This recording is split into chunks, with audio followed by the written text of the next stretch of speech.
What's up, weirdo? Shade Tree Surgeon here, up here at Bert's Barracuda, baby, and this is a video I haven't made in a while. I never really sure why people love them so much. I mean, I certainly love making them because, let me tell you what, I like riding motorcycles I haven't ridden before, and today's gonna be all about riding motorcycles I haven't ridden before. The video that I like to make up here at Bert's is just showing what they have in stock, because one thing from coming up here all the time that I've learned is there's always so many freaking bikes here, but even more than having all the Harleys here is Bert's always has a deal. One of the reasons they always have a deal compared to a lot of other Harley-Davidson dealerships is they don't send their stuff to auction. Most dealerships, when they take in bikes, if it's not a Harley-Davidson, it goes straight to auction and it never even hits the showroom floor. Well, Bert's sells metric bikes too. And so they're all in here, and they're all usually got really great prices on them. Now, always have something pretty affordable. And right now, they have so many Victory motorcycles here that I'm literally gonna test ride nothing but Victories today, which is so funny because what other dealership, you couldn't even do this at an Indian dealership, which is owned by Polaris, who owns Victory. You couldn't test ride this many Victories at an Indian dealership. So pretty much the only place left to buy a Victory motorcycle is a Harley-Davidson dealership. Let's see what they got. Now, I'll probably get corrected by some of the people in the comments who are big Victory fans by calling stuff the wrong name, but we got a couple of cool ones right here. I think these are, let's see here, a Highball, 2017, 13,000 miles. I think this one is around 6 or 7 grand or something like that. And I think 2017, was that the last year they made Victories? That might be the last one. And it's still looking good. They haven't put this one through the wash bay yet, so it's looking like it did when it rode in, but I'm sure that'll happen before too long. And they got this guy over here, which I mean, that touring stuff has got to be aftermarket. I don't think this stuff came on the bike, but it does have touring stuff on it. Brembo brakes down there, dual front disc, and this got a single, this one over here, but this has got the dual front disc, so it does look like it was a touring model. Again, someone who knows more about Victories might be able, maybe this did come stock on this bike. It's a 2004, but I'm not sure what the model is on this thing. I do know that the price is right on this one. This one right here, this blue touring bike with that big old Batwing fairing, that bike is $4,900. It ain't everywhere at all. You can even find a motorcycle, period, with a 4 and only 3 digits after the price. This is a $4,000, $4,900. It's a $4,000 motorcycle here at the Harley-Davidson dealership, and it's a full dresser, man. Last but not least, I think this is the most expensive one. This one's 9 grand, but it's a 2016, so a little older, but man, this thing looks like it's in perfect freaking shape. You get that big old 106 for $9,000. Yeah, this had to have been like one of the later years. I think it was a more expensive model. Like this guy over here has got probably the same bike, but that's got the wire wheels, and it doesn't quite look as good as this one does over here. This is really a sharp looking motorcycle, and normally not really the biggest fan of Victory. I never really knew that much about them, but I know the dudes who love Victories absolutely love them, and I guess I'm gonna find out what they're like, because I don't think I've ever ridden a 106 Victory before. I've ridden Indians before, which when Indians first came out was a pretty similar motorcycle, especially the Scout, the Scout and whatever the Victory version of that was called. I guess I'm gonna learn today. Let's see what these things are like. The last place to buy a Victory motorcycle, a Harley-Davidson dealership, or more specifically, Bert's Barracuda. So I think we're gonna go ahead and test them in order of bikes I would least likely buy to bikes I would most likely buy. Even though Victory's never really been on the menu for me. I remember when the 8 balls first came out, I thought they were really, really something special, especially because they had that big 106 engine. I thought that was so badass. I wonder if this has got the same engine. It certainly looks the same on the outside, but it's got this stuff going up there to the tank. It doesn't have a 106 designation on it. And even though this is the same as the black one, this guy right here, which I think was about 7,000 bucks. This is probably the one I would least likely buy, but that's only because of the paint job, even though I know a lot of guys out there love that creamsicle look. Oh, that and the ape hangers, which I can be into ape hangers. I can definitely dig them, but make them chrome. Ooh. Sounds great though. First time on a Victory, and it's got these big old ape hangers. Let's try not to embarrass myself in front of everybody or hit any customers' bikes. Trying not to embarrass myself in front of people on a motorcycle. I've been doing a pretty piss poor job of that for the last 20 years. First impressions on this thing, there is so much tank. There is so much motorcycle in between my crotch and the headlight. I'm just like, holy crap, these big old black destroyer handlebars, this long stretch tank. This is wild. I feel like I'm riding a gigantic bike. Well, let's see if it handles and accelerates like a gigantic bike.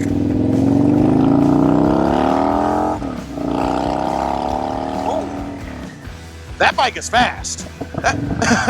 Boys, I'm gonna tell you right now, that's a fast motorcycle. This can get out of its own way. It's got a beat, baby. I can dance to it. Yeah, when I first got on the thing, I was like, oh no, it's not gonna be that fast. And I got the revs up a little bit. I'm so used to jumping on a Harley, which makes everything right out of the get-go, right out of the gate, you're just exploding. And this thing got on the cam, got into the rev range, and all of a sudden it was freaking barking, baby. This just feels like a lot of motorcycle in a good way. I know a lot of people get on bikes and they're just like, oh, it feels gigantic. I'm like, yeah, it feels gigantic. I like that. Oh yeah, this thing be scooting. All right, Victory, dang. I think I'm getting it a little bit now. Dude, it feels great. It stops great. It go good. Now, I initially was like, oh, I don't know. I don't like this creamsicle kind of thing. But now that I'm on it, of course I'm on it. I'm just like, man, I like bike. I like this tsunami of gas tanks springing forth from me right here. Just with all these handlebars and headlights in front of me. I feel so powerful, so virile. Someone might look at me, they might look at me with all this motorcycle underneath my ass, with all this tank springing forth from between my legs, this loud noise it's making. They might go, hey, shade tree surgeon, what do you got to prove on that motorcycle in there? Why you got all that bike? Why is it so long and loud? What do you have to prove? To which I would say, listen up, baby. You know what old shade tree surgeon's got to prove? Everything. I think Victory's whole thing is that there wasn't a ton of performance upgrades available for them. Probably a few, especially now that they've been out for such a long, well, they don't make them anymore, but you know what I mean. They've been out for a while, so there's got to be some stuff floating around there for them, cams or something like that. So I think the whole idea behind these was just like, hey, you can make a Harley really, really fast, but if you want a bike just to be fast right out of the gate, well, buy a Victory. The American alternative, which I always like, man. I want there to be competition. If there ain't no competition in the motorcycle world, ain't nobody gonna try harder. I always loved that there was another American motorcycle company, and I'm glad that even though I was kind of sad to see Victory go. I like the whole Victory nameplate, and I like that name a lot more than I liked Indian, even though Indian technically has more heritage in America. So I always liked the idea of Victory existing side by side with Harley Davidson, like Ford and Chevy, and now it's Harley and Indian, but you know, 6 1/2 dozen. What can you say? Ooh, that exhaust, man. Exhaust sounds great. God, I would like this bike a lot more if it had a little bit of chrome on it. It feels fine. Nothing feels wrong with it. The brakes work great. It accelerates great. It could definitely use the throttle cables. Definitely need to be lubed. But other than that, this bike feels like it's ready to ride across the country. It feels like it's in perfect condition. Of course, I can't know every single thing about it just from riding it around the block. But what I do know...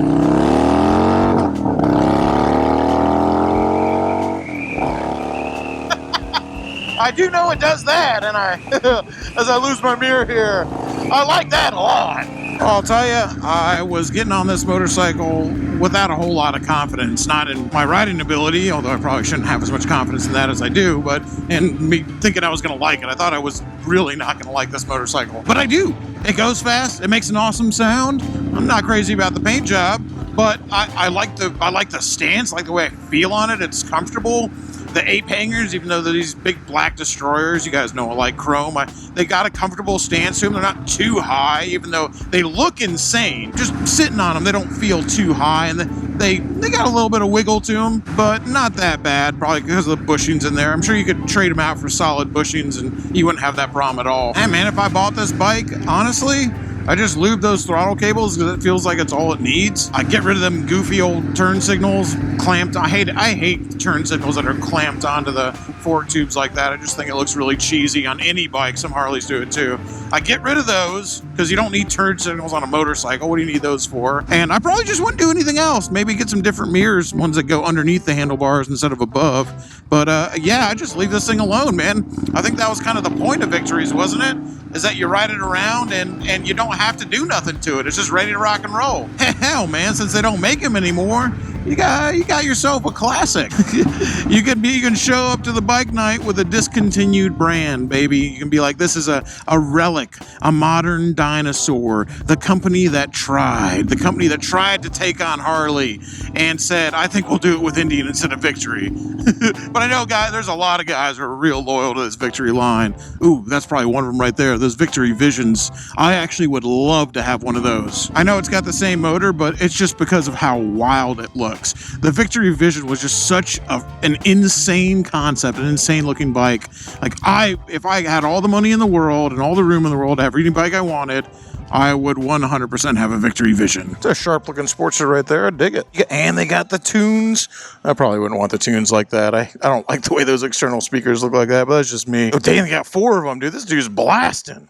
A no start on this one. Pretty sure it's got a dead battery. That's all right. Sometimes that happens, especially if these bikes been sitting for a little bit. They'll catch a dead battery. Dead battery on the touring bike, but that's all right. This one right here, even though it's essentially probably the same bike as the Creamsicle I just rode, I like this one a lot better. To me, this just looks like, it just looks way cooler. I even like this seat better. And of course, the fact that it has a passenger seat, I really like that. What's the point in having a motorcycle if you can't put a pretty girl on the back? Or a pretty boy, I ain't judging. Oh yeah, with these handlebars, I immediately like this motorcycle better. Oh yeah, I immediately like this better. I like the seat better, I like the stance better, I like the handlebars better. It's crazy how you can take the same motorcycle, just change up a couple parts on it, and it just feels like totally, whoa! Holy crap, it feels faster too! I don't know how, this is like a year older than the other one. Dude, this thing feels so much faster than the orange one. That's crazy. Oh, this thing rips, okay? I don't know, maybe they had some power pack upgrades or something like Harley does, like a stage 1, stage 2. This bike feels legitimately faster than the orange bike. Oh, yeah. Damn, is it different? Maybe it has different gearing or something? The Vegas, the 8-ball? Does anybody who know about Victories, was the 8-ball like something special? Do they do something different to that one? Is it just because it's black and I think it looks cooler that it feels faster to me? Because I like this bike a lot more than the orange one. Because the orange bike was 7-something and this bike is 8-something, I believe. Don't quote me on that. I would pay the premium for this one. Definitely. Oh yeah, it feels like it handles better. Of course, that's probably the handlebars. Yo, dude, this thing rips. This is a fast motorcycle. This isn't even just a fast cruiser. This bike's just fast. Dang, dude. I don't just go like, oh wow, it's cool. I think Victories were all right. Like, I just don't even care about anything else. I genuinely like this motorcycle. This is a badass bike. The orange one, I would have been like, it's okay, I get it. Victories are neat. This black one, I hop on this thing, dude, this bike is awesome. I'd be all about this. Calms down. I mean, it cruises just fine, but I crack that throttle open in low gear. This thing freaking, I mean, and I know I'm just like in love with it because I just get on a new bike and I'm like, I like bike, baby. I like bike. How can you not just love a rip-snorting, 2-wheeled, air-cooled V-twin, no matter who made it? I just love the feeling that gets me, although I usually love anything with 2 wheels and a motor, and sometimes things with 2 wheels and no motor.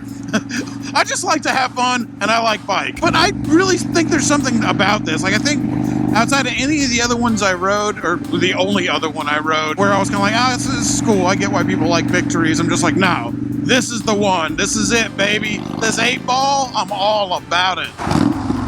Oh, dude, I thought the other Victory was loud. This is just like the frickin' horn of Gabriel. The trumpet of Gabriel. I guess a horn is a trumpet. Anyway, if we're using religious descriptors, I only need one, baby. Hell yeah. Woo! Damn. All right, Victory, all right. I don't think I'd ever get tired of that. Frickin' drop a gear and rip it up, baby. That is where it's at. It's loud, it's fun, it goes fast, it's black, it looks cool, I feel cool riding it. Yeah, I get it. All my Victory guys are like, you need to ride a Victory, you need to ride a Victory. Okay, I'm riding one, I get it, I understand now. I understand.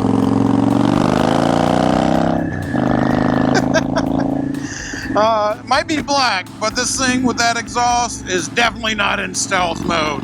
They're gonna know you're coming on this one. The acceleration really is almost unnoticeable. It's so noticeable because you're accelerating very fast, but I'm also just like, dang, dude, all of a sudden you're doing freaking 85, 90 mile an hour, and I didn't even think I just hit the throttle yet. I like it just enough for it to be really dangerous, so let me go ahead and park this thing. Like I said, I mean, you can't have all the bikes. I wish I could have all the bikes in the world, but if I could have one Victory, it'd still be the vision, especially if it was as fast as this thing. That would be awesome. Probably isn't because it's heavier, but dang, dude, I really, really liked this motorcycle a lot. Creamsicle was the cheaper bike. I wonder if it had more miles on it or something. It's not low miles, only 10,000. Maybe that was a more expensive model or something. Not even that much more. 13,000 miles. They're about the same. Maybe it's all in my head just because I like the black bike. That one just felt faster. All right, dead battery on the touring bike, but they do happen to have an Indian here as well. So, I think it's fitting. It's got a Krapovic exhaust on it. We got the Indian FTR here. It's fitting to end Victory at a Harley-Davidson dealership video. It's fitting to end Victory with an Indian, which is what ended Victory. This is a good-looking bike, too. Looks like it's a fresh trade-in, too, because they haven't cleaned it yet. Are you talking to yourself again? No, I'm talking to everybody else. Technically just talking to myself, but really, I'm the only person I'm not talking to. The amount of people I'm talking to is unknown as of right now. A nebulous number as yet to be determined. But I am talking to all of them at the same time. Yeah. Hey, listen up, baby. I make a lot of girls nervous, all right? All right, let's see what the Indian FTR is all about. Oh, no, I rode one once, but it was just around the block. Failure to pay attention. That sure is a lot of words. Too bad I'm not reading them. Definitely a different feel, even though this was a different motor than they were putting in the Octane, I think it was. Maybe something similar to the one that was in the Octane and the Scout. I don't know, I forget if this one was designed specifically just for the FTR, or if they gussied up the Octane and Scout motor for this one. Been riding around my Ducati Multistrada a lot more, so definitely a familiar feeling rider triangle on this thing. Whoa. Okay, yeah. The Victory 8-ball was fast, but it wasn't fast like that. It's crazy how much of a different motorcycle this feels like. Technically the same company. When I say the same company, Polaris. It's the same company, not even technically. They're made by the same people, but this is just such a different bike. The FTR is what I always wanted to see, man. It's what I always wanted to see out of any company, whether it was any American company, Indian, Victory, or even a lot of the Japanese companies, even though it's that weird of an offering, but it is like a naked V-twin, like a kind of a flat track inspired sort of dirt track scrambler kind of deal. Now that everybody's making them, of course, but that's what I always wanted to see, is something different, man. The problem, and I have ridden one of these before, is they turn in, you actually turn in like not as good as I would expect. It's not like it's bad, but I just would expect a kind of a sharper turn in from these bikes than they have. Anyway, I still love it because it's just this is something different with the Vegas and the 8-ball and all these kind of like pseudo factory custom bikes that Victory was doing. They never really broke the mold. They never really stepped outside the box. All they were was just basically trying to be Harleys. They were Harley clones, which is what the metric bikes have done for years, where they didn't really try that hard to have their own identity besides the Goldwing. They didn't really try that hard to have their own identity. They just kind of were biting Harley's style. They were like Remoras, because Harley's just this juggernaut of touring motorcycles and cruisers that everybody else just kind of makes one that looks a little bit like it and tries to nibble that little market share that falls down. Now, that doesn't mean they aren't amazing bikes. They are. Those Victories I just rode are freaking awesome. The new Indians, obviously great bikes. You know, all the Japanese cruisers and touring bikes, also amazing. Even all the ones that are basically just Harley clones. But none of them did anything different. Not like this bike did. Now, when this bike came out, this is what I wanted to see. When Indian first got announced, I initially just absolutely tore them apart because I was like, dude, okay, wow. You're going to kill Victory, which is just a Harley clone company, unless you count the the Victory Vision. That was not a Harley clone. The Victory Vision, that's my favorite Victory because it's not trying to be somebody else. It's strictly Victory and Victory alone. The FTR is my favorite Indian because it's not trying to be anybody else. It's just trying to be itself. This is its own bike. And I just tore Indian apart. Who needs another Harley clone? It's basically just like changing Victory to Indian, and just because they didn't like the Victory name anymore. It's the same, more the same. Harley clones that just with metric sensibilities. It's like, okay, it's got Brembo brakes on it, and the turn signals are all on the same side. It's not a Harley, it's better. And I'm like, you know, it's not about being better. The whole point of Harley isn't about something that's absolutely, completely perfect out of the gate, even though I think they nailed that with the ST series. Harley was about building your own bike. It was about creating something that was your own, that started out as a blank slate, the same thing that everybody else had, but then you made it your own bike. And the people who didn't get that and just want... Wow, yeah, that's fast. That is fast, baby. Come on. This thing goes 0 to ramming speed real quick. Anyway, before I get myself on trouble on this motorcycle that does not have a tag, I really should have got one of those before I just took off. It's different. The FTR came out and I was just like, this is what I was waiting for. It doesn't have fake cooling fins on it like a lot of these Japanese bikes did to try to look like a Harley. There's no heat sinks on it at all, in fact. It's not a cruiser style. It's the first American bike in so many years, basically, I mean, probably since the XR 1200, that wasn't set up as a cruiser. And there's probably been a couple other ones, but you get what I'm saying. It really broke the mold, man. It was something different. They were trying something else. Make all the cruiser Harley lookalikes you want, but also try something else, please.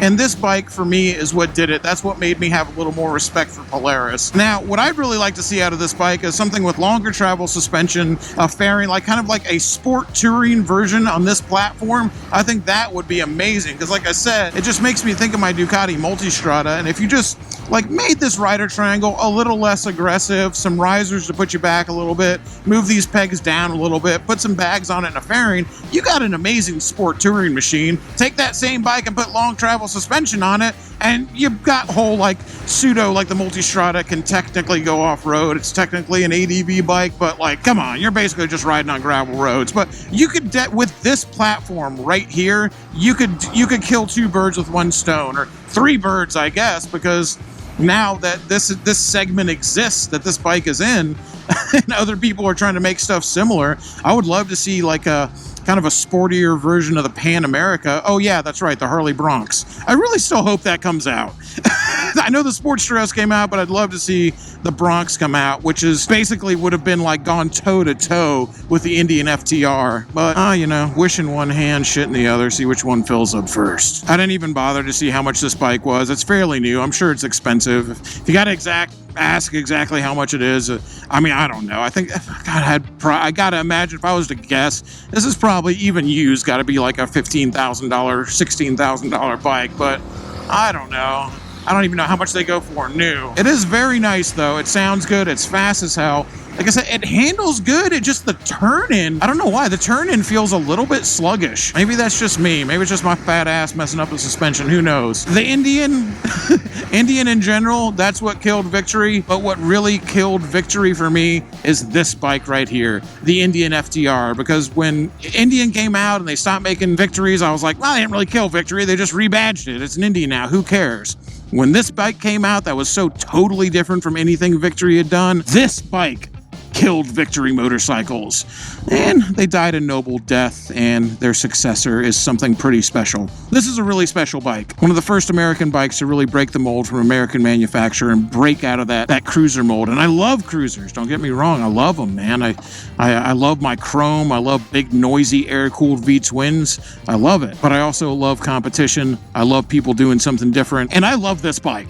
I don't think I'd buy this bike. It's not my thing. But I love this bike. I said I wouldn't buy it, but I do love it. So, the Vision catches my. I'm gonna talk about the Vision every time I come back in here. I would still take a Victory Vision over the Indian FTR 1200, but I really like this bike. All right, that's gonna about do it for this video and my long-winded soliloquy, my rambling speed on why the Indian FTR truly is the motorcycle that killed Victory. Not Indian, even though it's still basically the same. It's still all a Polaris, so who really cares? And I still will tell you, the best place to buy a used Victory or a used Indian is usually always a Harley-Davidson dealership, man.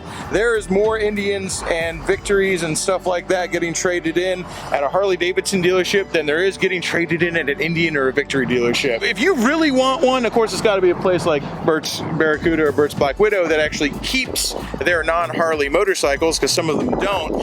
But if there's a place near you, or if you call up Bert's that keeps their non-Harley bikes for a little while, it's always the best place to buy one as compared to an actual Polaris dealership or an actual Indian dealer. I think there's standalone. Is there standalone Indian dealerships now? I don't know. Anyway, that's gonna about do it for this one. Always a good time hanging out. Don't forget to hit subscribe, like the video if you liked it. And if you're looking for a bike, whether it be a metric bike or a American, I don't know, it's weird. I guess it's not a metric bike, it's an American bike. If you're looking for a bike, call up Bert's Barracuda or Black Widow. They're good folks. I don't have to say that. Nobody's telling me to say that they're good people. They've just always treated me right. They've always treated all my people right. And if you come at the right time, usually over there at OCC Roadhouse, my fat ass is probably sitting on a bar stool having a beer and yelling about something. So, but anyway, as I once again hit rambling speed, where was I going with that? Yeah, don't forget to hit subscribe. Don't forget to like the video. It helps out a lot. I almost never ask people to do that. I always forget to. And if you're down in Tampa, make sure you come to the Forgotten Angels rally. We're doing the Shade Tree Brat Star camp out, the Forgotten Angels property, Halloween weekend. There'll be some more details about that down below. And if you're down here and you're around the Dirty Shame, which is where I bartend, or if you're out here at OCC, make sure you drop on by and have a beer with me, or even better, buy me a beer. Till next time, y'all, keep it weird.